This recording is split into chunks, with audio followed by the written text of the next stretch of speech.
نحمده ونصلي على رسوله الكريم أما بعد فأعوذ بالله من الشيطان الرجيم بسم الله الرحمن الرحيم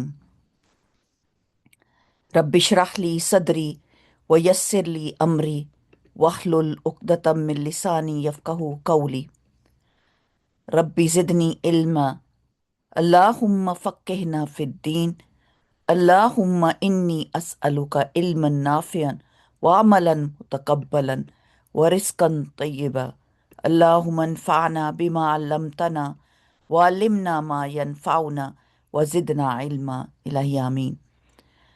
Alhamdulillah, we are going to start today the ayahs from 51. Inshallah, let me share the ayahs with you. There's something wrong here. Okay.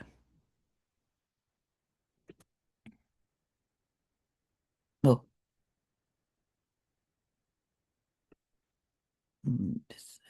this is the one. A'udhu billahi minash shaitanir rajim. Today we did 48 ayah, 49 and 50. And now today we are going to do ayah number 51. We were talking about see how they invent the lies and against Allah, and this is itself enough a big it's a clear sort of sin to um, to invent or to blame Allah subhanahu wa ta'ala about this lie. Now today Allah subhanahu wa ta'ala says, beautiful ayah and a lot to understand, a deep thinking. Alam tara, they did not. Did tara, alam tara, didn't you see? It's a question. And Allah subhanahu wa ta'ala is asking that didn't you had the insight to see this? Or were you able to see into deep understanding and really like doing the perception into the things? Alam tara ila lazina. Have you ever seen? Have you ever noticed? Have you ever thought deeply about those utu who were given nasiban, a portion? Nasab noon sawad ba is the root word. Minal kitabi, from the book. Yu'minuna, they believed. Bil jibti, they believed in the superstitions. Jibt is idols, superstitions, made up things. So Allah subhanahu wa ta'ala is talking about here. They believed in superstitions. What taghut? I'm going to explain it later. And the false deities, falsehood, forces of shaitan.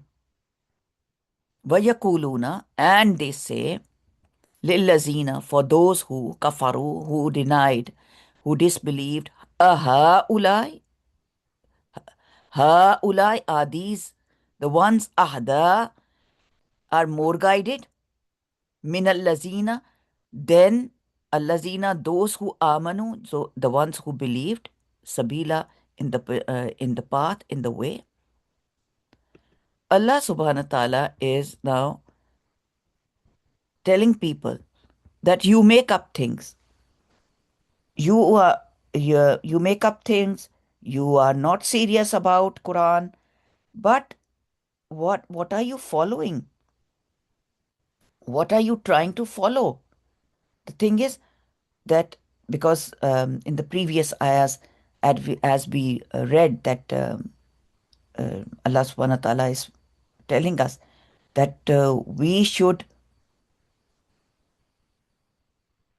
be serious about the Quran and what has been given. And there is a big sin.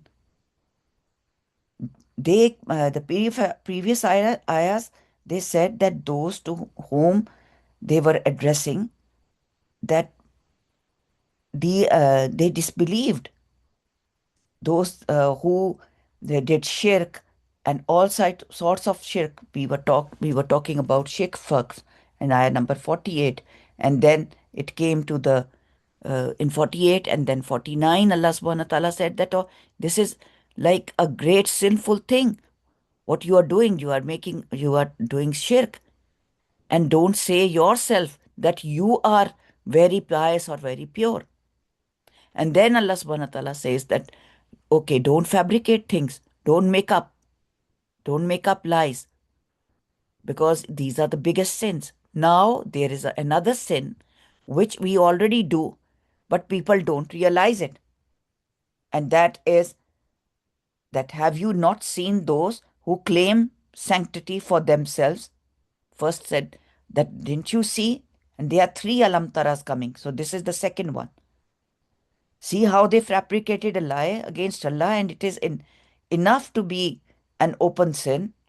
That is what is said. And now another evil description of the people of the book, who is who what they have been doing. Have you not seen those who have been given a share from the book? They were given the book, Nasiban. They were given the portion of the book. And what kind of book was that? Torah, Injil, Bible, and all the scriptures. Subhanallah. So Allah is giving the description that they were given the book to the Jews and the Christians. They were appearing in the previous also. So now they are saying, Allah subhanahu wa ta'ala talks about them, that they have been given the book. And we are being given the book. And do we believe in the book? Yu'minuna, they believe al-Jibti. They believe in Jibt. Jibt is what Jibt is. Originally the name of an idol, which was also used later on for evil false gods, as well as sorcery, fraud. Jibt is superstitions. Jibt is anything which you have, which has no hakika. There is no truth in it. The things are there. Like, people don't believe in numbers, 13 numbers, 19 numbers. I don't know why this is, but in the buildings, people don't have these numbers. There's no floor named as 13th floor. They feel like it is um, unlucky. So things are unlucky. Passing of the cat in front of you is unlucky. So these are all the superstitions which people have thought about. These superstitions have no say. They have nothing. So, and then there is Taghut. Literally, it signifies the arrogant.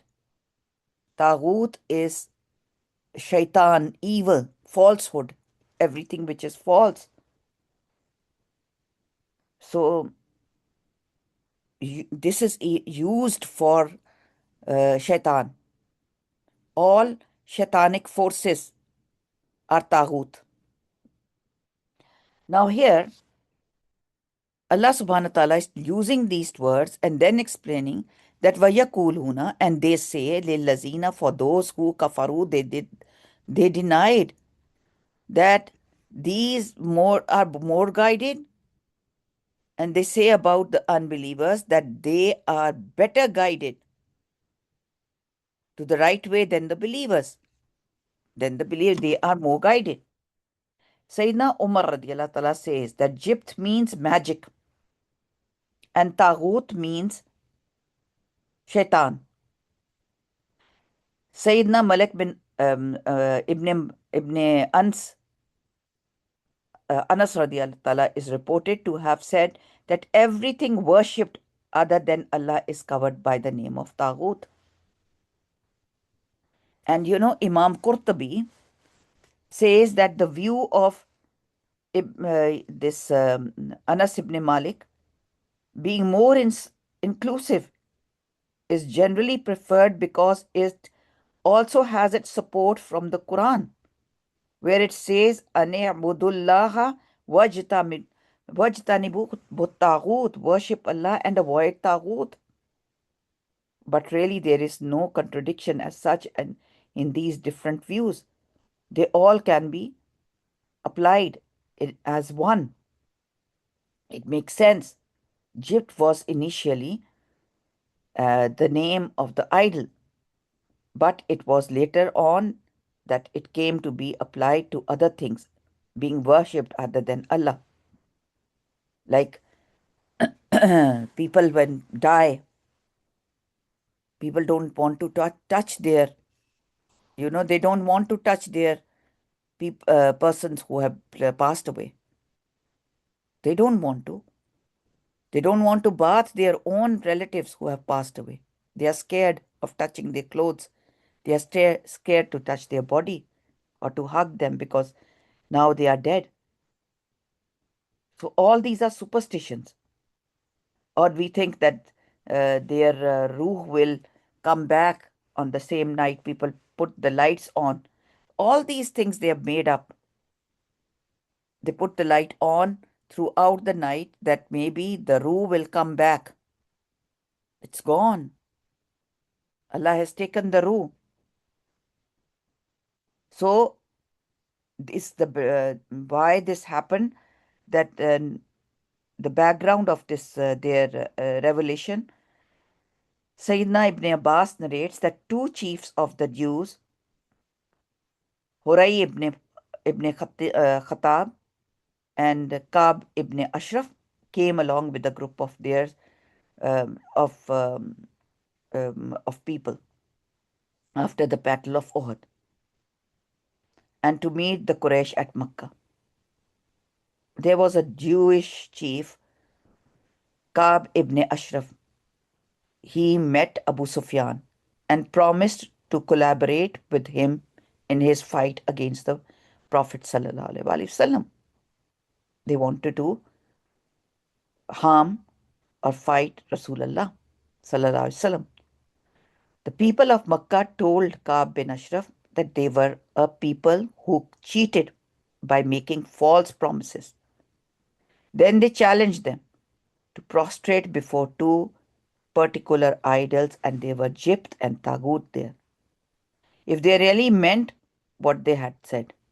So in order to assure the Quraysh that he did exactly what was said, after that Ka'b told the Quraysh, let 30 people from among you and 30 people from among us come forward so that we declare our resolution before the Lord of the Kaaba, that all of us will jointly fight against Prophet sallallahu alaihi wasallam. The Quraysh liked this proposal from Ka'b, and this was how they opened a united front against Muslims. They all were united. After that, Abu Sufyan told Ka'b, you are learned people. You have the book of Allah. You have the book with you, but we are totally ignorant. Now you tell us and what to do. Think about us. Tell us if we are on the right path or it is Muhammad sallallahu alaihi wasallam who is on the right path. Kaaba bin Ashraf asked, what is your religion? Abu Sufyan said, we slaughter our camels for the Hajj. We offer their milk to pilgrims, to the Hajis, and entertain guests. And we maintain good ties and relationship with our kings. And we make tawaf of house of Allah and do perform Hajj and Umrah. Contrary to this, Muhammad sallallahu alaihi wasallam has abandoned his religion. He doesn't believe. He has cut himself off from his own people, and on the top of that, he had challenged our religion by introducing a new religion of his own. This was they said. Now, hearing all this, Ka'b bin Ashraf said, you people are on the right path. Muhammad sallallahu alaihi wasallam has gone astray. Upon this, Allah subhanahu wa ta'ala revealed these verses and thus exposed their lying and their fraud and what they were blaming. So Ka'b bin Ashraf was a distinguished scholar among the Jews. He believed in Allah and worshipped none but Him. However, when this desired, he empowered his mind and heart, he offered to join forces with Quraysh against Muslims. As we already know, the Quraysh put the condition that he should prostrate before their idols. So he swallowed this bitter pill to achieve this his personal end. Here we see that he stooped to fulfill the condition imposed by the Quraysh, something contrary to his religion. In his religion, he was not supposed to bow, but he made no effort to stand by his religious beliefs and did not show the courage to part away with them on on a crucial in such a crucial issue. Quran mentions a similar incident elsewhere also, and it says, "Batlu alayhim nabal lazina ataynahum ayatina." Recite to them the news of one who was given our sins. Then he eased out from it and followed the shaitan. And he was one of those, those who seduce people. So here, a great scholar mentions that there is a spiritual power. And in fact, to achieve any personal desire, one is unable to achieve anything against him. But when did happen, when such thing happens, that he himself ended up being accursed and went astray. This tells us that religious knowledge, as culled from a book, is not enough to guarantee the desired benefits. What is needed is action that's sought by the knowledge. People don't believe in hijab. People don't believe in iddah after the husband passes away. People have their own thinking. People believe in things which have no sense, nothing at all. So man is misguided when they follow their own desires. They have their own way of thinking.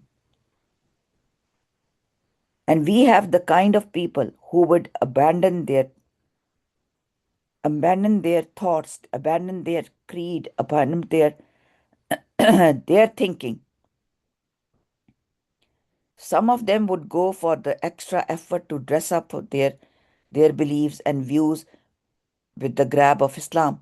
Such people, they care less about the traditions and about whatever is given. They are stick to the Quran and Sunnah, and that is the best thing. And they think about their akhirah, what would happen to them in the akhirah. All this happens when one abandons his true and right creed and starts following the signals of the shaitan. So these Jibt and Taghut is not a small thing. It's like making up things. It's like falling which has no sense. Falling which really has nothing to do with the real world. People have things because Jibt signifies a thing, anything which is which nullifies the true base, the base, unuseful thing. So we have to avoid all these. You know, people use parrots to take out uh, their their their fate, and then they think that if we fly a bird, if it will go on the right, it is true. If it go on the left, it is we will do the work, or it goes on the left, we will not do it. So it is superstitions, made up things. And these were all, it has no basis at all. So Allah we stand up on Tawheed, absolute monotheism, while their opponents believed in that of undistinguished polytheism. So Allah subhanahu wa ta'ala is telling us, have you not seen those to whom a portion of the book was given? The book is given, and so many times we have seen that people know about the book, but they don't want to follow. There is mention of hijab, but they say no, it's not there. They don't want to follow it. There is a mention that you are supposed to do the iddah. The iddah is written 4 months and 10 days, and then there is a iddah for a divorced woman. Everybody has an iddah. There's a limited time to follow, but they believe in baseless superstitions, jibt, and false deities, and taghut, those worshipped other than Allah. All shaitan, forces of shaitan, and say about the unbelievers that they are better guided.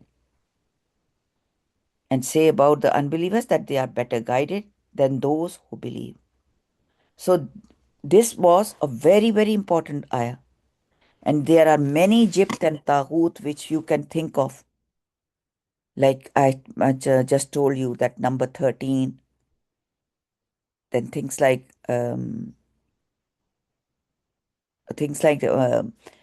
any superstition which has nothing to do with our real lives. So we can think of many things, like if we go at night, or if we go after Maghrib, things like which have been made up, and they quote it as the Quran or a Hadith. But Allah subhanahu wa ta'ala has nothing to say. They can't avoid that. But Allah subhanahu wa ta'ala doesn't allow us to go for these baseless superstitions. Ulaika, those allazina, those who la'anahumullah. These are the ones who Allah subhanahu wa ta'ala has cursed them, have put lana on them. وَمَن يَلْعَنِ and whoever curses Allah, falan tajida lahu nasira. And the one who is cursed by Allah, the one who Allah curses, he will never find lahu tajid lahu nasira noon swadra. They will never find a helper. They will be helpless in this world and in the after, because these things have no um, they have no truth. They have falsehood, and uh, they have just fraud. They have nothing to do with anything. That's why Allah subhanahu wa ta'ala says that just check, am lahum nasibum, or for them a share, because such are the ones who Allah has cursed, and he whom Allah curses has none to be to his help. No, nobody can come to his help. Then he is by himself alone.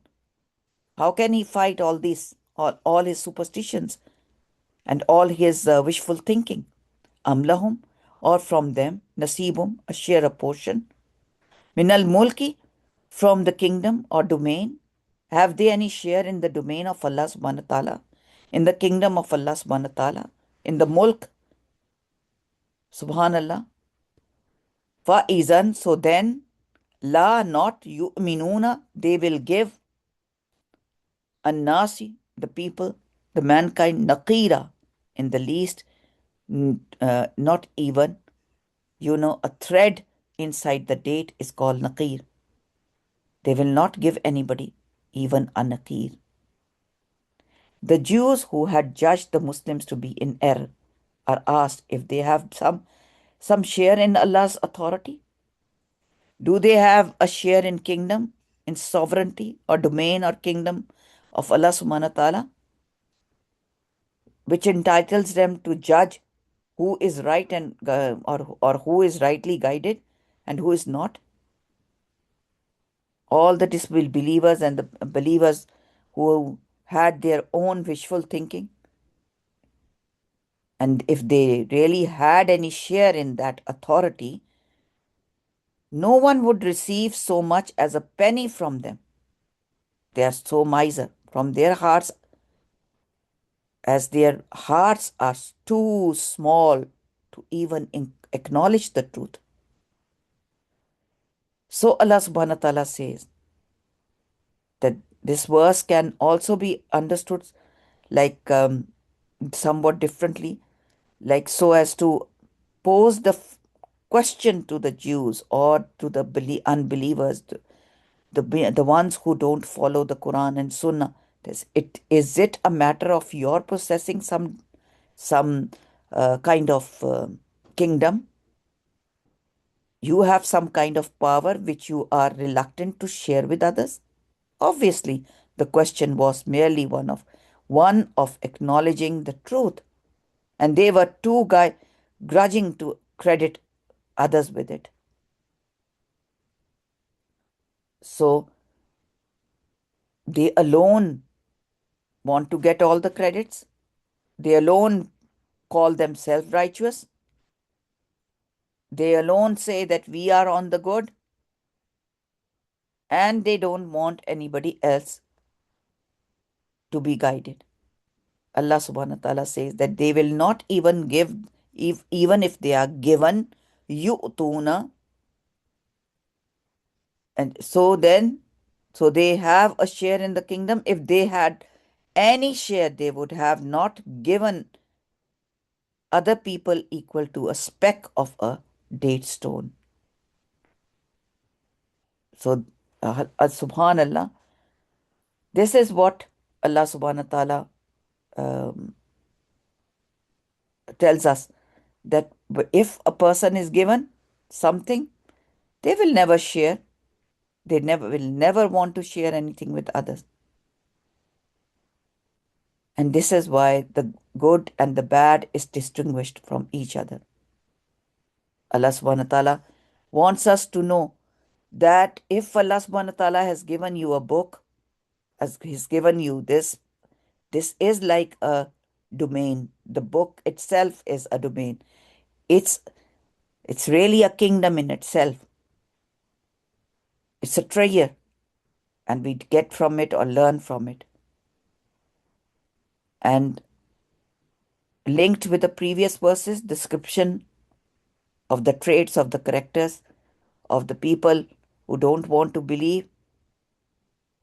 So Allah subhanahu wa ta'ala is saying that they will never, this is their character, that they will never share things with anybody. And then Allah subhanahu wa ta'ala talks about the hasid, or the envy. Am yahsaduna, or the envy, hasad, hasin dal. Anas, the people, the mankind, upon ma atahumullah, what Allah has given them. Min fazli, from His bounty. Faqad, and then in fact, atayna, we bestowed them, al Ibrahim, from the family of Ibrahim, al kitab, the book, wal hikmah, and the hikmah and the wisdom, wa ataynahum, and gave them mulkam azima, a great kingdom. Then Allah subhanahu wa ta'ala talks about Ibrahim alayhi salam, that how Allah subhanahu wa ta'ala has given him hikmah, the kitab, the book, and the wisdom with it. It's separately, the kitab is separate, and hikmah is separate, and it's a fazl of Allah subhanahu wa ta'ala. We will continue with ayah number 54 next week, inshallah. And for today, these ayahs are enough, because there's a lot to ponder, that we should not believe in all Jibt and Taghut. And just keep on thinking, what are the Jibts and Taghuts we have in our life? And Allah says that these people who follow the Jibt and Taghut, Allah subhanahu wa ta'ala has cursed them. They are the cursed people. Why? Because they are not following the real book. They have the book, but they don't want to follow the Quran and Sunnah. They don't want to go for what Allah has given them. Because the knowledge is the grace, the high rank of Allah subhanahu wa ta'ala. And this book is the words of Allah subhanahu wa ta'ala. So Allah subhanahu wa ta'ala has given a full kingdom to you in this form of book, if we believe in it. So, especially these two words are worth understanding, that we should not go after Jibt and Taghut, anything which is worshipping other than Allah subhanahu wa ta'ala, all false worshippers, and all superstitions, all idols, all falsehood, all made up things which have no reality in it. They have no sense, and we have made them up. So once, if we start looking around, we are going to find them. Barakallah fi, jazakallah khair, subhanakallahumma wa bihamdika, ashhadu an la ilaha illa anta, astaghfiruka wa atubu ilayk, wa akhiru da'wana alhamdulillahi rabbil alamin. Assalamu alaikum wa rahmatullahi wa barakatuh.